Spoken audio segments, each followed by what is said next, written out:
berbagai macam nikmat dari Allah Subhanahu wa taala hingga sampai subuh hari ini, sampai detik ini kita masih diberikan kesempatan untuk bersama-sama masih bisa menegakkan kewajiban kita sebagai seorang hamba, yaitu melaksanakan sholat terkhusus sholat subuh berjamaah yang oleh Al-Quran disebutkan inna Qur'anal fajri kana mashhuda. Sholat subuh itu pelaksanaannya disaksikan oleh malaikat-malaikatnya Allah, dilaporkan nanti ke hadapan Allah Subhanahu wa taala, walaupun sejatinya setiap sholat kita tentu disaksikan. Tapi secara formalitasnya waktu subuh dan asar itu waktu pergantian shift dari malaikat siang dan malam, maka mereka berjumpa pada waktu asar dan pada waktu subuh.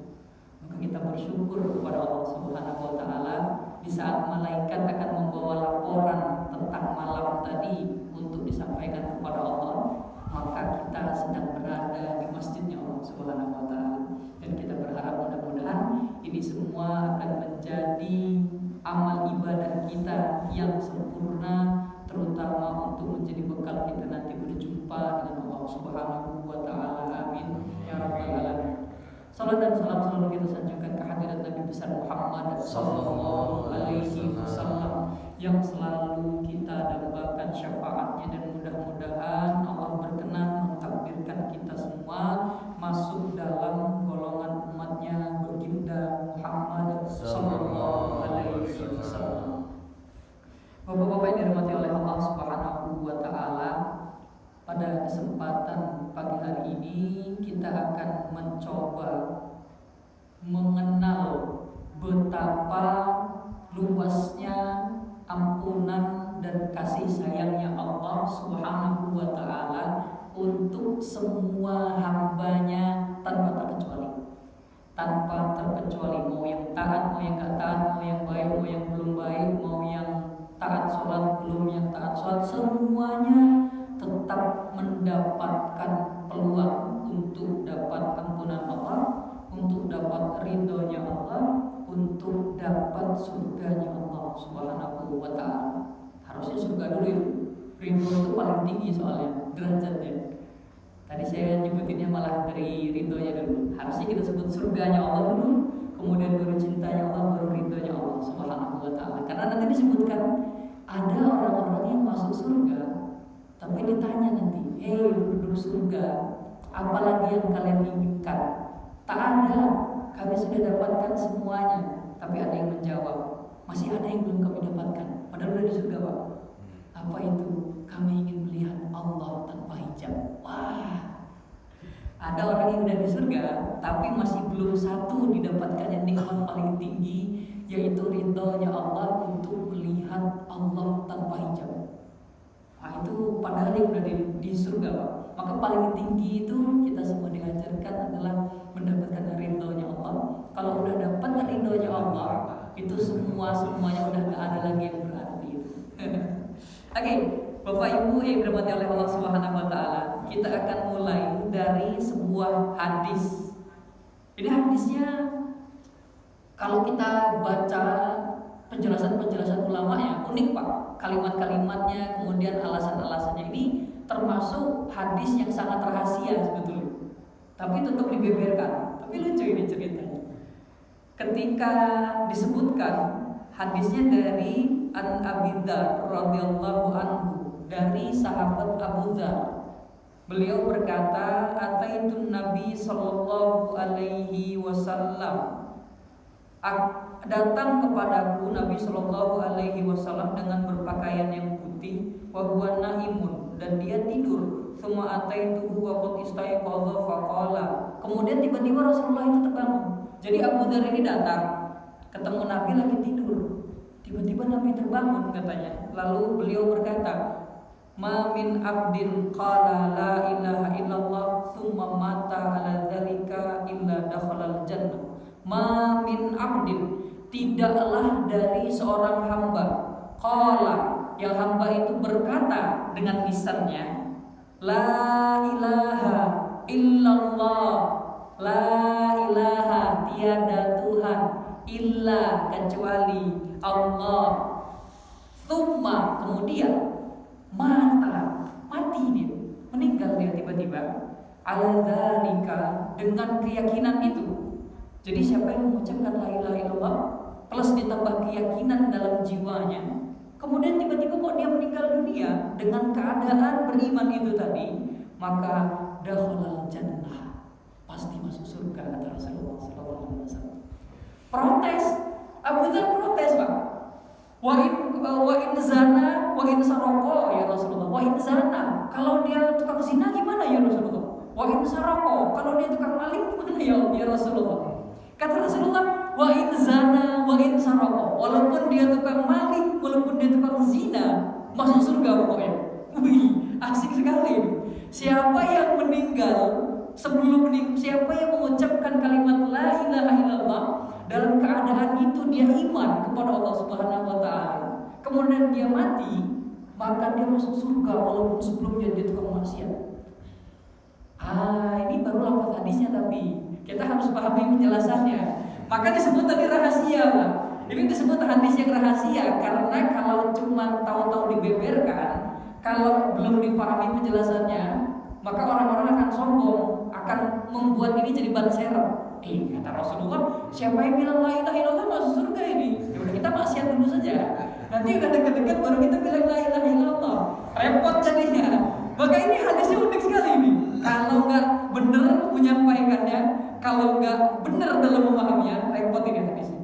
Bahkan ini pernah disebutkan, ya Rasulullah, kalau saya sebutkan hadis ini gimana, kata para sahabat. Kata Rasulullah, jangan dulu. Takut nanti kalau yang nakal-nakal ini belum insaf, dia jadi curang, kata Rasulullah. Kira-kira bahasanya gitu, Pak.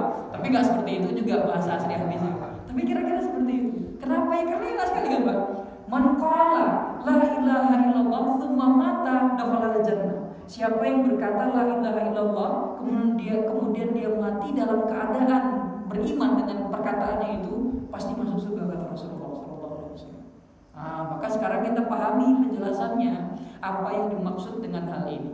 Pertama, Bapak Ibu yang dirahmati oleh Allah Subhanahu wa taala, maksud dari siapa yang mengucapkan la ilaha illallah dan dia akan masuk surga walaupun dia pernah berzina, walaupun dia tukang maling masian, walaupun dia tukang tipu masian.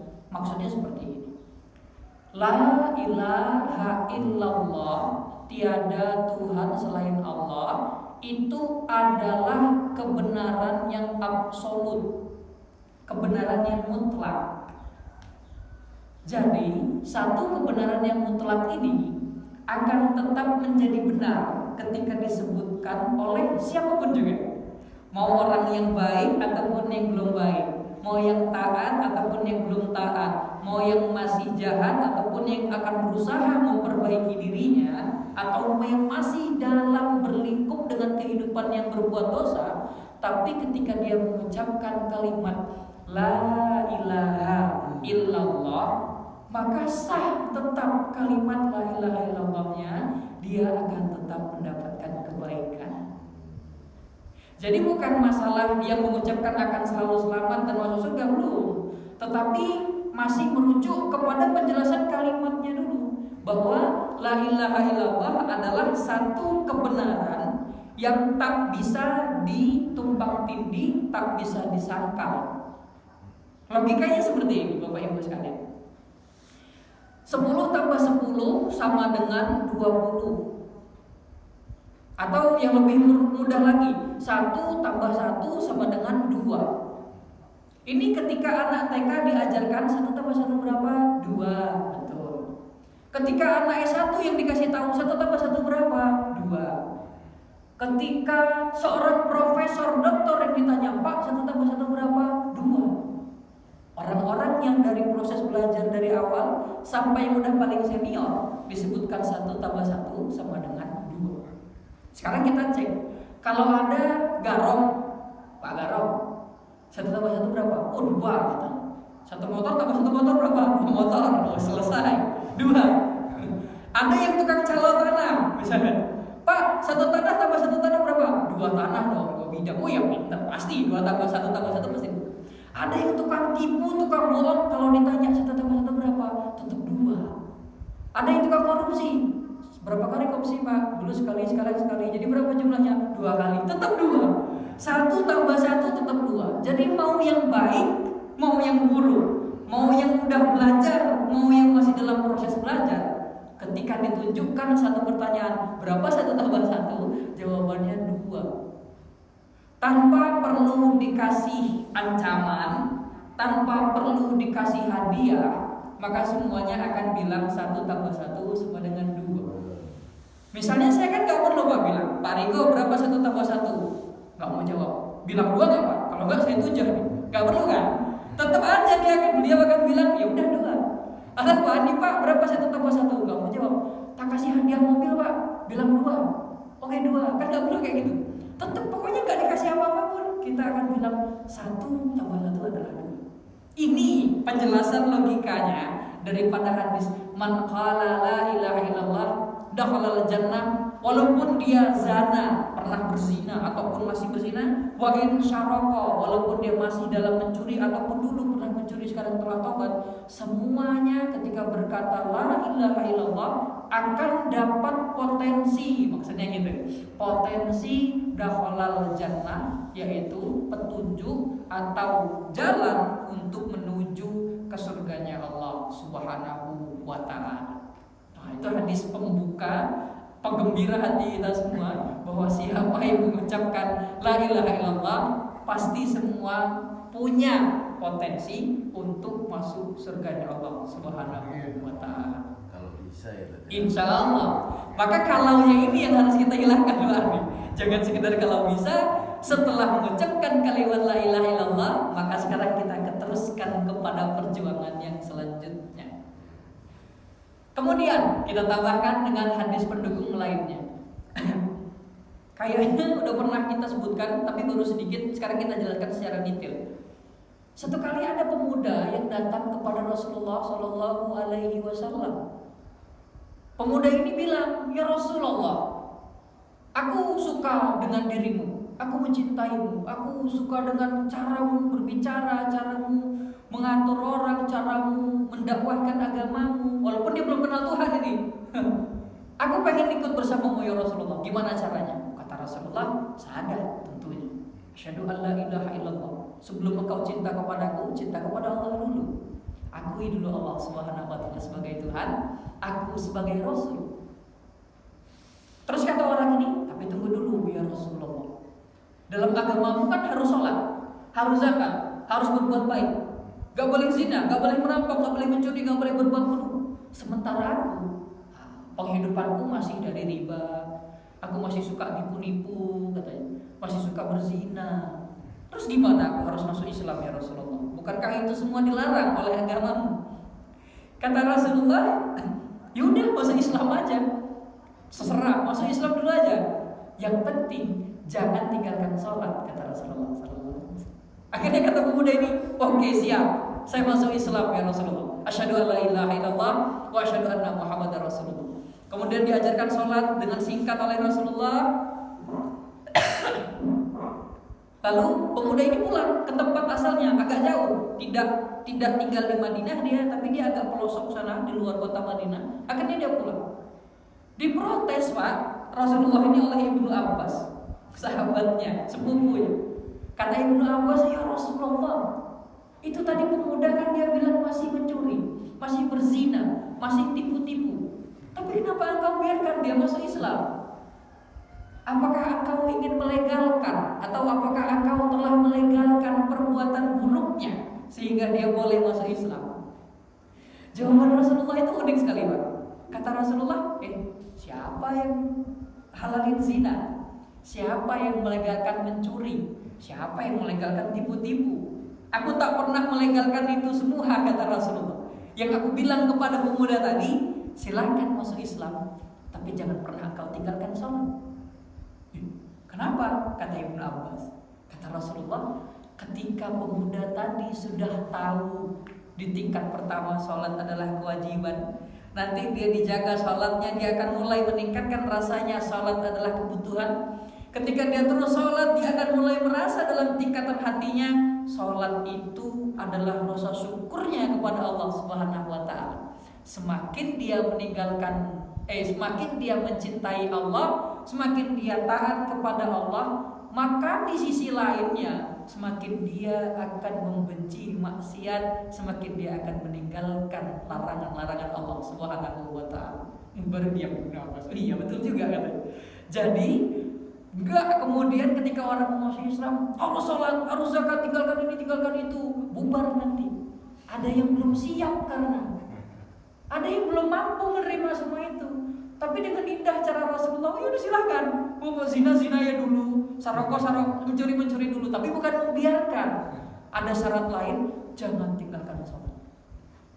Di hadis lain Pak, sama kalimatnya sama-sama ada orang yang mau masuk Islam. Tapi kalau yang pertama tadi jangan tinggalkan sholat. Kalau yang di hadis lain kata Rasulullah, jangan engkau pernah berbohong kata beliau kepada pemuda itu. Tapi tentu pesannya juga menegakkan agama dengan menegakkan sholat dan zakat segala macam. Tapi kalau yang jangan berbohong ini unik Pak. Ketika pemuda ini pulang, dia ingat pesan Rasulullah. Oke, saya udah masuk Islam nih. Ada sholat, ada zakat. Walaupun tetap saya masih berzina, saya masih mencuri, masih kelabing-kelabing, bahasanya gitu loh. Kalau dulu ya gak ada kelabing juga nih ya. Tapi kata Rasulullah, jangan mencuri, jangan berbohong katanya. Akhirnya proses orang ini Pak, ketika dialami dia sholat nih, Allahu Akbar. Selesai sholat, kemudian dia mau transaksi riba. Dia ingat, riba ini gak boleh. Kata Rasulullah, jangan bohong. Nanti kalau saya laporan ke Rasulullah tentang progres sholat saya, Rasulullah tanya, gimana masih riba apa enggak? Terus saya jawab apa dong? Kalau saya jawab iya, nanti Rasulullah gak suka. Kalau saya jawab bohong, kata Rasulullah jangan bohong. Saya nggak mau bohong, jangan riba. Nggak jadi dia transaksi riba. Hatinya bikin prosesnya kayak gitu. Ketika dia ingin berzina, sudah datang nih cewek bookingannya kan. Tapi dia ingat, nanti kalau melaporan progres ke Rasulullah, Rasulullah pasti nanya, ngapain aja tadi, kemana aja. Saya nggak mau bohong ini. Masa saya mau bilang saya ketemu perempuan zina, nggak jadi zina lah, nggak bohong sama Rasulullah. Gak jadi zina. Itu terus transaksi buruk-buruknya akan terbentengkan ketika dia berpikir nanti mau ketemu Rasulullah. Kalau ditanya Rasulullah, kata Rasulullah saya gak boleh bohong. Cuman satu pesan dari Rasulullah yang dipegang teguhnya Pak, tapi bisa melindunginya dari perbuatan dosa. Begitu asik sekali. Proses bagaimana ketika disampaikan pertama man qala la ilaha illallah pasti akan masuk surga janjinya Rasulullah SAW. Tapi di sisi lain bukan sekedar perkataannya, ketika kita mulai mempelajari untuk menegakkan aturan-aturan agama ini, maka dengan sedikit demi sedikit, dengan sendirinya hati kita yang akan diarahkan oleh Allah Subhanahu wa taala untuk mulai pelan-pelan memahami apa itu makna daripada la ilaha illallah. Maka ketika disebutkan walaupun dia berzina, wa in zana, wa in syaraqa, lama kelamaan zinanya akan ia tinggalkan, lama kelamaan mencurinya akan dia tinggalkan. Karena proses apa? Proses mendalami kalimat la ilaha illallah. Bukan sekedar masuk ke lisannya, tapi mulai membujam tajam perlahan-lahan ke dalam hatinya. Itu prosesnya asik sekali. Maka ini adalah satu hadis penyemangat untuk kita semua. Siapapun orangnya, bagaimanapun model perbuatan buruk yang pernah dilakukannya, kalau kata Imam Syafi'i, kalimat ini sering dinisbatkan kepada Imam Syafi'i, bapak-bapak sekalian. Kata Imam Syafi'i, ketika kalian telah berada pada ketaatan Allah Subhanahu wa taala, maka terus berlari untuk ketaatan itu. Kalau belum mampu berlari, maka silahkan berjalan dalam ketaatan itu. Kalau belum mampu berjalan, silahkan merangkak dalam ketaatan itu. Yang penting jangan pernah putar balik kepada keburukan lagi. Itu asik sekali, Mas. Bagi yang udah mampu berlari dengan ketaatannya, maksudnya ketika udah mulai tadi jaga sholat 5 waktunya, bersedekahnya banyak, terus belajar ikut majelis taklim tiap hari, silahkan terus dikejar. Tapi kalau yang belum mampu ngikutin itu, silahkan mulai dengan jaga yang wajib-wajib, terus ikut taklim. Sedekah belum bisa, gak masalah.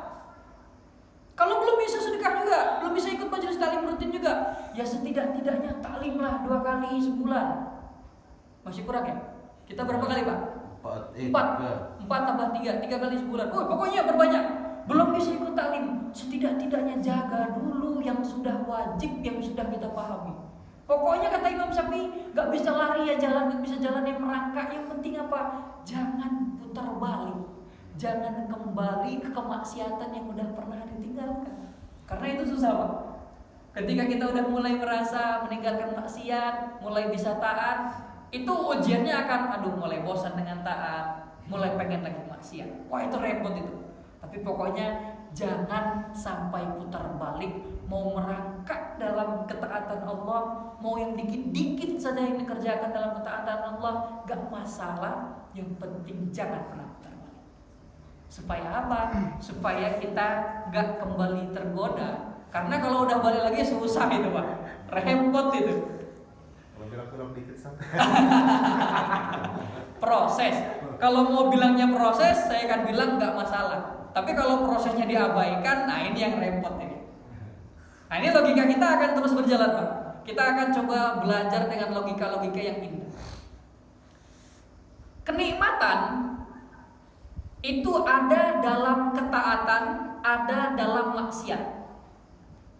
Kenikmatan, enjoy, santai, senang, semua itu kita sebut sebagai kenikmatan. Ini dua-duanya ada dalam maksiat, ada dalam taat. Dan dua-duanya ibarat timbangan. Yang satu taat, yang satu maksiat. Dua-duanya ada kenikmatannya. Tapi ketika kita berimbang, maka ini belum disebut proses yang baik. Maksudnya imbang gimana? STMJ lah. Sholat tetap, maksiat jalan. Ini berimbang nih. Ada yang sholat tapi dia masih tetap maksiat ini.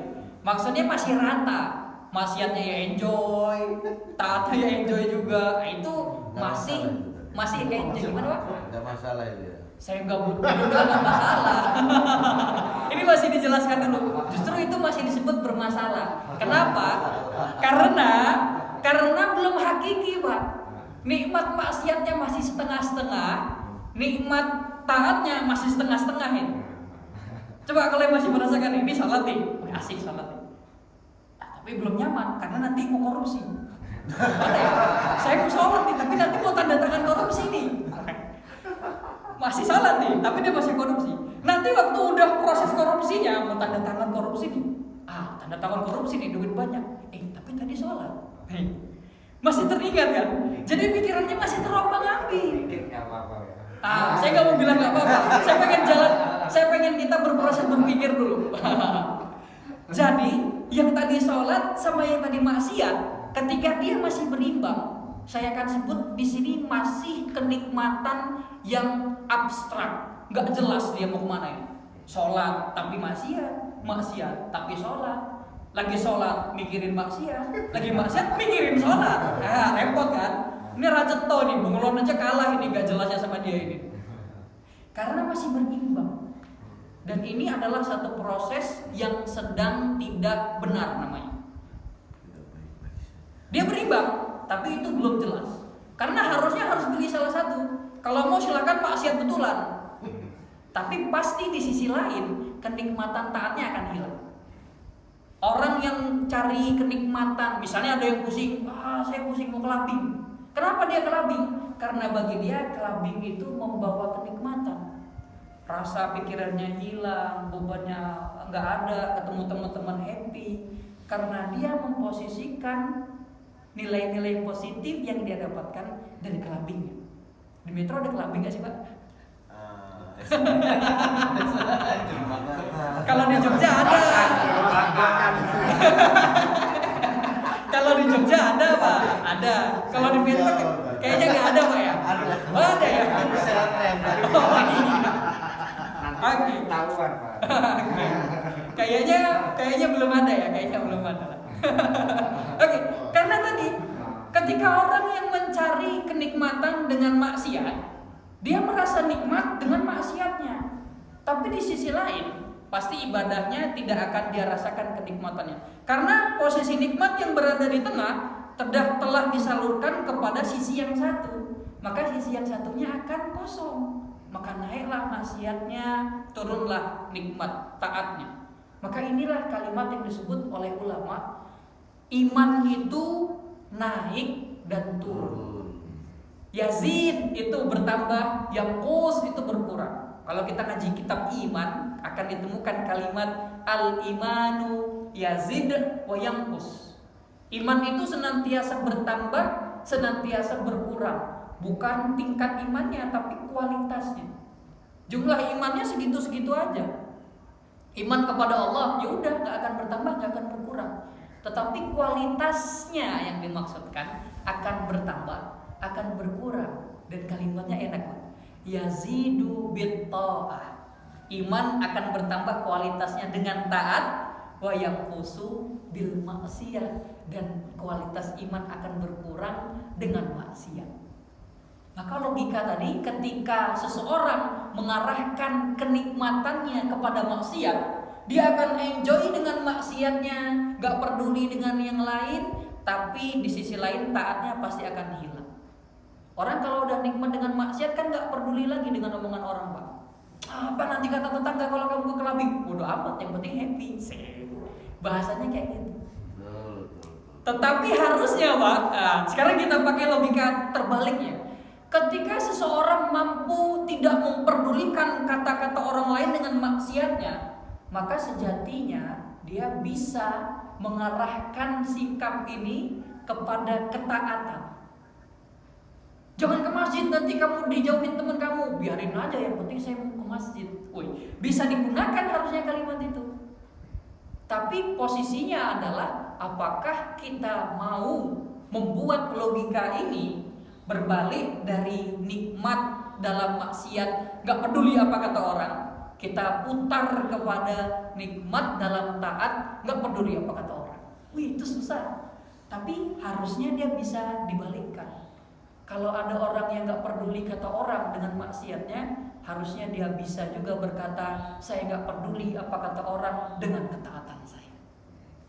Ketika kenikmatan yang berada di tengah ini diarahkan kepada nikmat taat, ketika taatnya naik, maka secara otomatis, Pak, nikmat dalam maksiatnya itu akan berkurang. Itu pasti. Karena tadi efeknya, ketika seseorang mulai merasa dengan sholat misalnya, sholat gak enak sama Allah. Kalau tahu sholat itu berjumpa dengan Allah. Kecuali yang repot sholatnya cuma sekedar wajib aja, dia sholat selesai, ini belum dapat rasanya. Tapi kalau kita pahami, Pak, berapa pembahasan yang lalu kita sudah membahas apa itu sih sholat. Sholat itu ketemu dengan Allah nih, berdialog dengan Allah. Maka ketika rasa itu sudah mulai ada, kita akan mulai, gak enak, sholat nanti mau ketemu Allah, masa ketemu Allah mau maksiat dulu. Terus timbul logikanya, maksiatnya setelah sholat aja. Ya jangan juga, ditambahkan logikanya. Tadi udah sholat nih, masa udah sholat mau maksiat? Itu asik sekali, Pak. Misal nih Bapak habis cuci tangan pakai hand sanitizer harganya 1 juta. Mungkin gak itu? Mungkin dulu Pak pas corona itu ada itu. Orang termometer 20.000 jadi 500.000, ini apa-apaan ini? Hand sanitizer 1 liter 1 juta.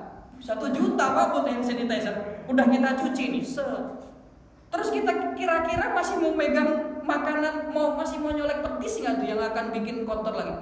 Ini cuci tangan pakai 1 juta nih, petis cuma 15.000 nih, masa mau dikorbanin bersihnya 1 juta gara-gara nyolek petis yang 15.000? Itu kan mikir-mikir, aduh hand sanitizer sayang 1 juta. Akan keluar pikirannya kayak gitu itu. Ini yang harus kita latih. Dalam dunia, dalam perkara dunia saja kita akan mengucapkan kita akan mengucapkan sayang masa harus kayak gini, gara-gara udah kayak gini. Perasaan yang kayak gini yang pengen kita bawa saat kita ibadah. Kata Rasulullah, saat seseorang sholat, ketika dia sujud, itu melalui pundaknya rontok dosa-dosanya sebagaimana pohon yang daunnya telah tua digoyangkan, berguguran tuh daunnya, daun coklatnya. Kayak gitu perumpamaan Orang yang sujud saat dia sholat, dosanya rontok saat dia berdiri. Ketika kita gimana Pak? Sujudnya harus lama katanya. Iya, semakin lama sujudnya semakin banyak rontoknya. Tapi jangan lama-lama, ketiduran nanti Pak. Apalagi subuh. Wih, telat sholatnya. Kelamaan sujudnya 2 jam, ketiduran nggak tahu. Sering gitu kan. Tapi seperti itu Pak, ketika kita meresapi perumpamaan-perumpamaan yang disampaikan oleh Rasulullah, yang disampaikan oleh Allah Subhanahu wa taala, yang dijelaskan oleh para ulama, ketika kita berusaha meresapi, tadi udah sujud, udah rontok, masa mau ditambah lagi? Masa yang udah rontok mau diamin lagi? Kalau daun yang udah rontok saja itu disapuin terus dibakar atau dibuang, masa ini dosa kita yang udah rontok mau kita pilihin lagi, kita tempel lagi? Wah, logikanya diajarkan seperti itu. Ketika kita mampu meresapi pola pikir yang seperti ini, maka di situ hati kita yang tadinya bergelimang maksiat ditimpa dengan ketaatan, maka mulai akan mengarah ketaatan-ketaatannya tadi ke arah atas, maka maksiatnya dikit demi sedikit akan tertinggalkan. Kalau saya mau bilang tinggalkan maksiat, gak mungkin, karena kita semua pasti bermaksiat, namanya manusia. Kalau malaikat itu sempurna, gak mungkin berbuat dosa selalu taat. Kalau setan itu gak mungkin taat, selalu bermaksiat. Tapi manusia ini yang tengah-tengah, kadang dia bisa taat, kadang dia bisa maksiat. Kalau ada manusia yang gak pernah maksiat, dia selalu taat, nanti dikira malaikat pula, tapi gak mungkin. Tapi kalau ada manusia yang selalu maksiat, gak mau pengen taat, ini bisa kita panggil juga nanti jadi setan. Wih, kejam sekali saya panggil setan. Bukan saya yang kejam Pak. Kita coba ya, kita cek dalam surat Al-Baqarah. Nah, saya buka contekan dulu, takut salah nanti, soalnya ini ayat Al-Quran. Walaupun sebetulnya kita sudah hafal. Dalam surat Al-Baqarah ayat 8. Coba 1, 2, 3, 4. Oke, 8. Oh jangan, ayat setelahnya itu berarti ayat dari 11. Saya akan bacakan dari ayat 11. 12, 13, tambah 2, jadi ayat 13 Pak. Di ayat 13 itu bunyi ayatnya seperti ini. A'udzubillahi minasyaitonirrajim. Wa idza qila lahum aminu kama amanan nasu qalu. Ketika dikatakan kepada mereka, berimanlah kalian, wahai orang-orang yang belum beriman nih. Dikatakan kepada mereka, berimanlah sebagaimana orang-orang yang telah beriman, wahai orang-orang yang belum beriman. Lalu mereka berkata, qalu anu'minu kama amanas sufaha. Mereka berkata, haruskah kami beriman seperti orang-orang yang bodoh itu? Ala innahum humus sufaha'u walakin la ya'lamun. Kata Allah, ketahuilah mereka yang protes mengenyek-enyek orang yang telah beriman, dibilangnya kayak orang bodoh, hakikatnya mereka yang bodoh, tapi mereka gak sadar. Lalu di ayat ke-14-nya, wa idza laqul ladzina amanu qalu amanna. Karena kebutuhan kepentingan sosial, mereka yang gak beriman ini berkata, wa idza laqul ladzina amanu. Laku itu dari kata laqiya, artinya berjumpa, bertemu. Ketika mereka yang mengingkari sebetulnya atau udah mengaku beriman tapi mereka belum taat, ketika bersama orang-orang yang beriman, mereka berkata, qalu amanna. Kami telah beriman ini. Wa idza khalau ila syayatinihim. Dalam ayat disebutkan wa idza khalau ila syayatinihim. Syayatin itu artinya setan, jamaknya dari setan. Syaitan itu satu, setannya banyak jadi berubah syayatin. Al-mu'min itu satu, al-mu'minun itu mukminnya banyak.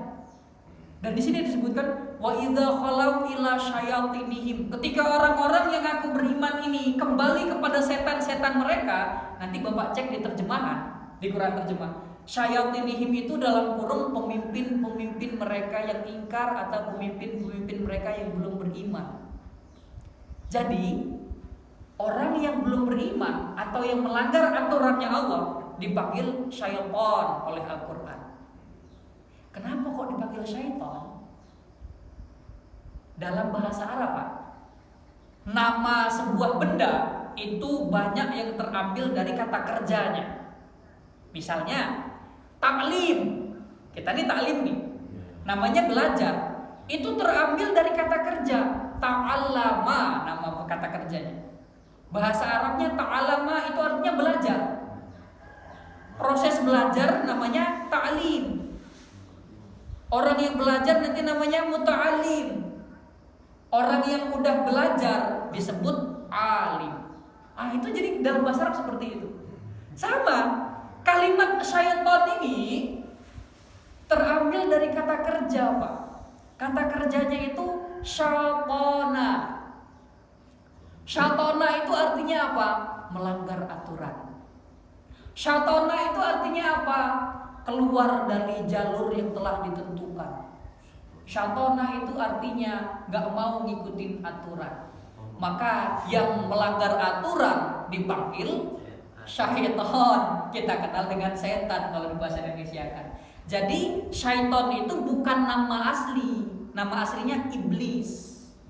Itu aslinya namanya iblis. Tapi turunannya namanya syaitan, terambil dari kata kerja tadi. Kenapa dipanggil syaitan? Karena iblis, kisahnya dalam surat Al-Baqarah ayat 30, ketika Allah ingin menciptakan manusia, malaikat bertanya-tanya. Kemudian di ayat 31, 32, 34, 33, 34-nya dilanjutkan itu kan. Wa idz qala rabbuka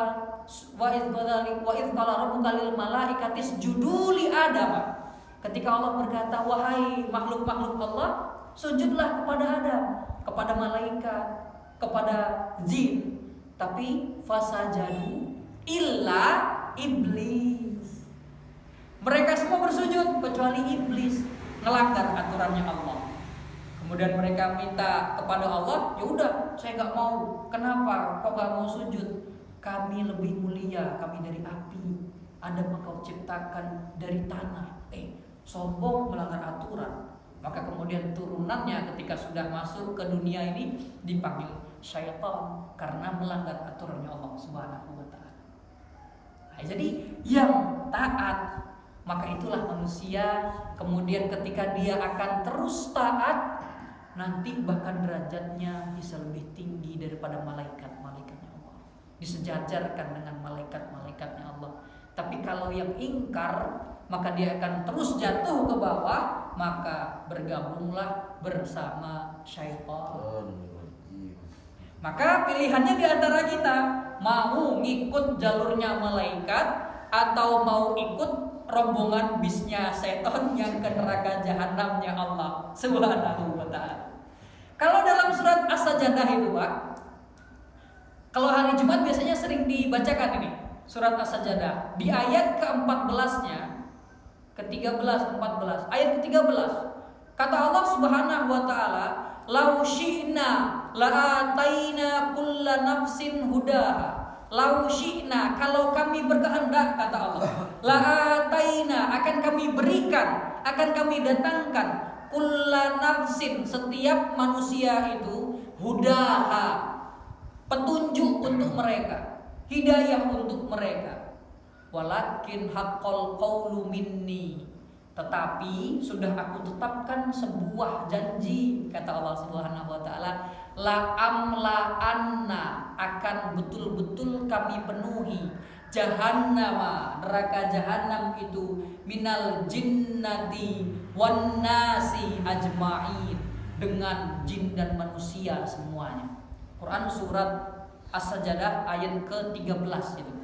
Allah sudah berjanji akan Allah taat, akan Allah penuhi neraka jahanam dengan jin dan manusia.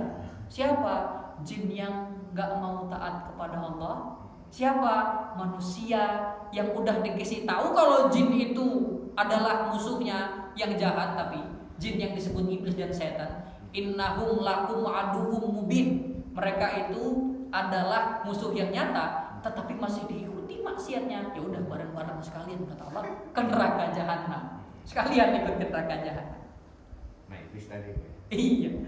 Tapi di sisi lain, Mbak, ini ayat Al-Quran.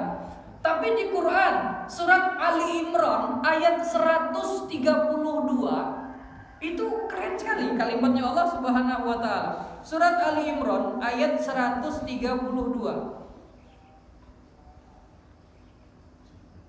Kata Allah Subhanahu wa taala, surat Ali Imran surat kedua Pak ya. Nanti dicek ayat 132-nya. Allah perintahkan wa atii'ullaha war rasula la'allakum turhamun. Wa ati'u, dan taatilah Allah Subhanahu wa taala, war rasula, dan perintah daripada rasulnya yaitu Nabi Muhammad sallallahu alaihi wasallam secara khusus, dan tentu rasul yang lain juga, la'allakum turhamun, maka niscaya kalian semua akan disayangi oleh Allah Subhanahu wa taala. Di ayat 133-nya Pak, ini asik sekali. Wasari'u ila maghfiratim mir rabbikum wa jannatin arduhas samawati wal ard. Kita artiin satu-satu. Wasari'u, dan bersegeralah, bercepat-cepatlah, berlomba-lombalah kalian semua ila maghfirah, menuju kepada ampunannya, min rabbikum, dari Tuhan kalian semua. Allah panggil, sini cepetan. Yang masih nakal-nakal, yang masih berbuat dosa, yang masih maksiat-maksiat, Allah perintahkan wasari'u, bersegera, berlari-larilah, kebut-kebutanlah kalian semua. Bukan di jalan, kebut-kebutannya naik motor ranking, bukan. Tapi kebut-kebutannya dengan apa? Dengan pelaksanaan ketaatan, dengan pelaksanaan ketaatan kepada Allah. Wasari'u ila maghfiratim mir rabbikum. Dengan taat itu kalian akan berkejar-kejaran menuju ampunannya Allah Subhanahu wa taala. Wa jannatin arduhas samawati wal ard, dan Allah siapkan pula untuk mendapatkan dari kalian yang berlomba-lomba untuk mendapatkan ketaatan kepada Allah, untuk mendapatkan ampunannya Allah, jannah, surga. Arduha, yang surga itu luasnya Bapak Ibu sekalian, as-samawatu wal ard, seluas langit dan bumi. Uiddat lil muttaqin, Allah sediakan untuk orang-orang yang bertakwa. Keren sekali. Allah sediakan surga yang luasnya langit dan bumi untuk mereka yang mau ngejar ampunannya Allah Subhanahu wa taala. Allah perintahkan wasari'u, dipanggil. Artinya kalau ada yang gak mau ngikutin panggilannya Allah, maka tujuannya tadi la'amla'anna jahannama minal jinnati wan nasi ajma'in. Berarti dia milih masuk neraka jahanam bersama jin dan setan yang ingkar kepada Allah Subhanahu wa taala. Padahal sudah Allah panggil, sini semuanya, sini, wasari'u, sini semuanya, ila maghfiratim mir rabbikum. Datang ke ampunan Tuhan kalian ini, kata Allah Subhanahu wa taala. Yang mau datang akan dapat surga, yang gak mau datang berarti dia milih ke neraka. Uiddat lil muttaqin. Muttaqin itu Pak, kalau kita setiap Jumat pasti kita dengar itu. Ittaqullaha haqqa tuqatih wa la tamutunna illa wa antum muslimun.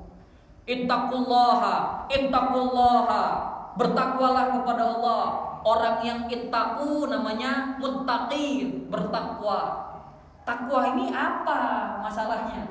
Maka selalu kita dengar, takwa itu pasti disampaikan oleh setiap khatib saat Jumat. Takwa itu menjalankan perintah Allah dan menjauhi larangan Allah. Kalau arti katanya saja Pak, ittaqullaha itu bisa diartikan bukan sekedar bertakwa, tapi pengertian paling dasarnya adalah takutlah kalian kepada Allah Subhanahu wa taala. Ittaqun narul lati waquduhan nasu wal hijarah. Masa mau kita artikan bertakwalah kepada neraka? Enggak. Ittaqun naro, artinya apa? Takutlah kalian kepada neraka. Di sini dipakai kalimat takut artinya. Kalau ittaqu ini kita sandarkan kepada Allah, takut kepada Allah Subhanahu wa taala, maka kita sudah membuat satu persepsi keimanan bahwa Tuhan Allah adalah Rabb yang Maha Kuasa. Kalau yang punya kuasa itu kasih aturan, harusnya kita jalani. Ketika kita punya rasa takut kepada Allah, maka aturannya akan kita ikuti. Tapi kalau takutnya gak ada, maka akan ada orang-orang hamba-hamba Allah yang nyeleweng dari aturannya Allah Subhanahu wa ta'ala. Itu kan aturannya dilanggar, bukan masalah aturannya ada atau tidak ada, tetapi masalah seberapa takut seseorang dengan yang memberikan aturannya. Itu yang pertama. Yang kedua, tingkat selanjutnya adalah seberapa sadar seseorang itu dengan aturan-aturan yang telah diberlakukan kepada dirinya. Misalnya saat lampu merah, lampu merah nih, nggak ada polisi, terabas. Itu tingkatan pertama itu. Takut lampu merah karena peringkat ada polisi atau tidak. Tapi kalau di tingkatan yang lebih tinggi, kenapa ada lampu merah? Nah ini kan Pak, ketika kita sadari kita di stop itu bukan gara-gara pengen menghambat jalan kita. Kita di stop di sisi ini supaya sisi yang lain jalan dulu. Kalau sisi yang lain jalan, di sini jalan, jeledar, akhirnya bisa berpotensi kerusakan, saling membahayakan. Maka ketika kita sadari, ini lampu merah nih, lampu merahnya top ini bukan menghambat jalan saya, tapi mengatur saya supaya saya gak nabrak orang, supaya saya tidak ditabrak orang. Maka ketika saya mentaati lampu merah, gak masalah ada pak polisi atau tidak di tengah jalan sana, tapi masalahnya saya memikirkan keselamatan saya ingin memikirkan keselamatan orang lain, maka saya tetap berada di jalur lampu merah. Ketika kita sholat, Pak, sholat itu hakikatnya memang untuk aturan. Tetapi ketika kita sadari dengan apa yang telah kita pelajari, ketika Allah bilang wasta'inu bis-sabri was-shalah, bukan sholat sebagai perangkap untuk mengekang kita, tetapi Allah perintahkan kalau butuh bantuan wasta'inu, meminta pertolonganlah kepada Allah, bis-sabri dengan sabar, was-shalah dengan sholat. Saat kita sadar sholat itu cara kita menjalin hubungan kepada Allah dan cara untuk meminta bantuan kepada Allah, maka pemahaman kita akan naik.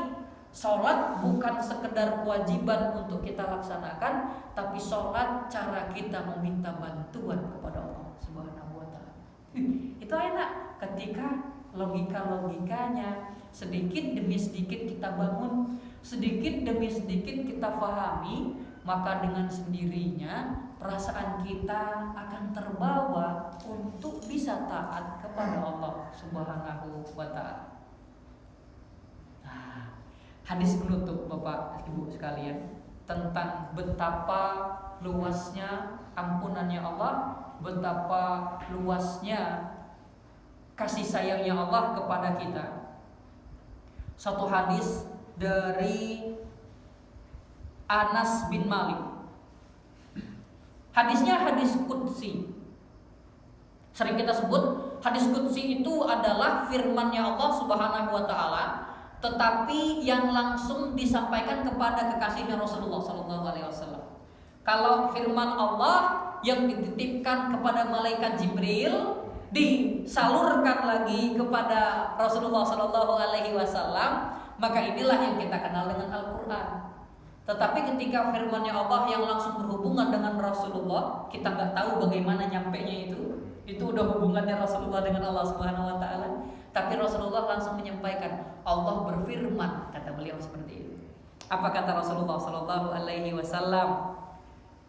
Ya bena Adam, wahai anak cucu Adam, innaka ma da'autani, sungguh selama kalian itu semua da'autani, berdoa kepadaku, warajautani, dan selalu senantiasa berharap untuk aku ampuni dosa-dosa kalian, untuk dipenuhi semua hajat kalian, ghafartu laka, akan aku ampuni untuk kalian semua, alama kana minka, terhadap semua dosa yang pernah kalian kerjakan.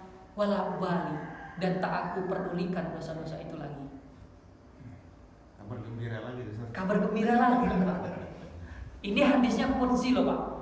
Allah langsung yang berfirman, tapi disampaikan kepada Rasulullah. Tolong kasih tahu kepada umat-umatmu. Wahai anak cucu Adam, hei semua manusia sekalian, selama kalian terus berdoa, terus berharap untuk diampuni oleh aku, kata Allah Subhanahu wa taala, maka akan aku ampuni semua dosa-dosa kalian. Wala ubali, dan gak aku pedulikan dosa-dosa itu. Kalimat selanjutnya, ya benar Adam, wahai anak cucu Adam, wahai manusia sekalian, lau balaghat dzunubuka ananis samai thumma istaghfartani, lau balaghat dzunubuka, kalau saja dosa-dosa yang kalian perbuat itu sampai sepenuh ananas samai, sepenuh langit dan sepenuh bumi juga, thumma istaghfartani, terus kalian beristighfar kepadaku, meminta ampunan kepadaku, bukan sekedar istighfar dari lisan, tapi istighfarnya dipenuhi dalam hati. Ya Allah, tolong ampuni semua dosa-dosa yang pernah aku lakukan ya Allah, dan gak akan aku ulangi lagi. Aku akan berusaha tidak akan mengulangi dosa-dosa itu lagi. Apa kata Allah Subhanahu wa taala? Ghafartu laka, akan aku berikan ampunan untukmu. Akan aku ampuni dosa-dosamu walaupun sepenuh langit dan bumi. Tapi permasalahannya ketika kita berbuat dosa, saat kita beristighfar, astagfirullahaladzim, itu istighfarnya hanya di lisan saja atau betul-betul muncul dalam hati. Nah, ini yang perlu kita latih. Karena seringkali orang astagfirullah, astagfirullah, tapi tetap aja tanda tangan. Proyek bodol, repot itu, nggak bisa. Istighfarnya cuma di lisan berarti. Yang dimaksudkan dalam gimana Pak? Jadi nggak diampuni. Iya, yang ingin Allah sampaikan di sini, mau dosanya sepenuh langit dan bumi, kalau kalian datang meminta ampun kepadaku, tapi minta ampunnya bukan sekedar di lisan, dari hatinya telah betul-betul merasa ini dosa ya Allah, saya nyesal dosa ya Allah, pengen saya tinggalkan. Apa kata Allah? Ghafartu laka, aku berikan ampunan untukmu, akan aku ampuni semua dosa-dosa. Kemudian ditutup dengan kalimat yang sangat indah sekali. Ya benar Adam, wahai anak cucu Adam, lau ataitani bi qurabil ardi khataya, kalau nanti kalian datang kepadaku, maksudnya itu meninggal dunia. Ketika meninggal dunia, datang kepadaku, lau ataitani bi qurabil ardi, dengan dosa sepenuh bumi, khotoyaya, kesalahan-kesalahan kalian semua, tsumma laqitani, kemudian kalian datang dengan dosa itu berjumpa denganku, sementara selama kalian la tusyrik bi, tidak pernah menyekutukan aku, artinya masih membawa iman kepadaku, la ataituka bi qurabiha maghfiratan, aku akan datangkan kepada kalian semua biqurabiha, yang semisal dengan dosa kalian itu juga, bahkan lebih banyak lagi, maghfiratan, yaitu ampunan dariku. Dan disebutkan wala ubali, tak aku pedulikan dosa-dosa kalian. Selama seseorang dia masih punya iman, kalaupun pernah datang dengan dosa-dosa sebanyak apapun, sepenuh dunia sekalipun, ketika mati dia tapi masih beriman kepada Allah Subhanahu wa taala, maka Allah janjikan, Allah berikan ampunan yang seluas-luasnya, bahkan lebih banyak daripada bumi, lebih luas daripada langit. Walaupun dosa-dosanya sepenuh langit dan bumi, akan Allah berikan ampunan. Ini firman Allah dalam hadis qudsi. Tapi sekali lagi kita harus tarik pemahamannya kepada penjelasan awal tadi. Ketika disebutkan man qala la ilaha illallah dakhalal jannah, siapa yang berkata dengan lisannya, ditetapkan dengan hatinya la ilaha illallah, maka pasti akan masuk surga. Mau dosa sebanyak apapun akan Allah berikan ampunan. Tapi yang dimaksudkan bukan meremehkan. Meremehkan itu gimana? Udahlah santai, dosa dulu. Nanti kalau minta ampun pasti diampunin Allah. Ini bukan minta ampun namanya, meremehkan Allah Subhanahu wa taala. Yang dimaksudkan dari pemahaman hadis ini adalah ketika kita sadar begitu besarnya, begitu luasnya ampunan Allah, bahkan dengan bermodalkan la ilaha illallah bisa masuk surga. Tapi yang dimaksudkan la ilaha illallah ini diinterpretasikan dengan sikap dan juga tindakan. Kalau ngakuin tiada Tuhan selain Allah, maka jangan sembah selain Allah. Kalau ngaku tiada Tuhan selain Allah, maka taati perintahnya Allah. Kalau ngakui la ilaha illallah tiada Tuhan selain Allah, maka jauhi larangan-larangannya Allah. Kok kalau ada orang yang bilang la ilaha illallah tapi dia masih melanggar aturannya Allah, maka la ilaha illallahnya belum dianggap sempurna, belum berlaku dakhalal jannahnya.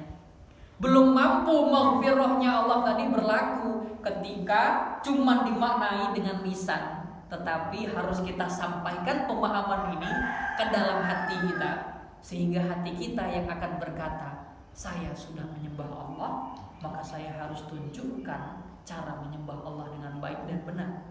Saya sudah menyembah Allah, maka saya harus menjauhkan diri dari perangkap-perangkap setan yang dilarang oleh Allah Subhanahu wa taala. Maka dengan sendirinya Bapak Ibu sekalian, kita akan merasakan nanti proses ketika kita telah merasa mengikuti aturan Allah, kita akan berpikir, saya udah taat tadi, masa saya mau maksiat kepada Allah Subhanahu wa taala? Maka kita akan berusaha untuk menjauhi maksiatnya Allah dan akan terus itu taat yang meningkat kepada Allah Subhanahu wa taala. Nah, nanti kalau kita teruskan masih panjang ini Pak, tapi kira-kira cukup sudah sampai di jam 5:53, maka sudah waktunya kita sudahi pada perjumpaan kali ini. Nanti akan kita sambung dengan membahas ayat-ayat yang lebih indah lagi. Nanti insya Allah kita akan bahas khutbahnya setan di dalam neraka kepada para pengikutnya tuh Pak. Itu di surat Ibrahim ayat 22. Nanti Bapak penasaran bisa cek dulu itu. Seru itu Pak. Setan khutbah nanti Pak di hadapan para pengikutnya, manusia-manusia ketika udah dalam neraka. Maka tujuannya nanti jangan sampai kita dengar khutbah ini Pak. Tujuan kita supaya kita ketika setan berkhutbah kepada pengikutnya di neraka, harusnya kita berada di surganya Allah, menikmati segala janji-janjinya Allah Subhanahu wa taala.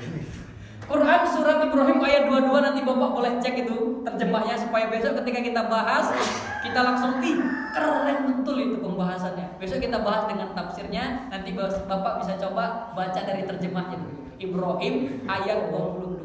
Sekian. Pasti banyak botol. Keren ini Pak. Sekian perjumpaan kita pada kesempatan hari ini, mudah-mudahan bisa bermanfaat. Saya akan mengucapkan apa yang tadi saya ucapkan. Itu adalah titipan dari para ulama yang dikaji dari ayat Allah dan dari hadis Rasulullah. Tak ada yang saya buat-buat sendiri Bapak Ibu sekalian. Maka kalau ada kesalahan, itu artinya kekeliruan dari lisan saya. Kalau ada kebenaran, semua itu merupakan hidayah dari Allah Subhanahu wa taala. Syukran alaikum dimamikum. Wassalamualaikum warahmatullahi wabarakatuh.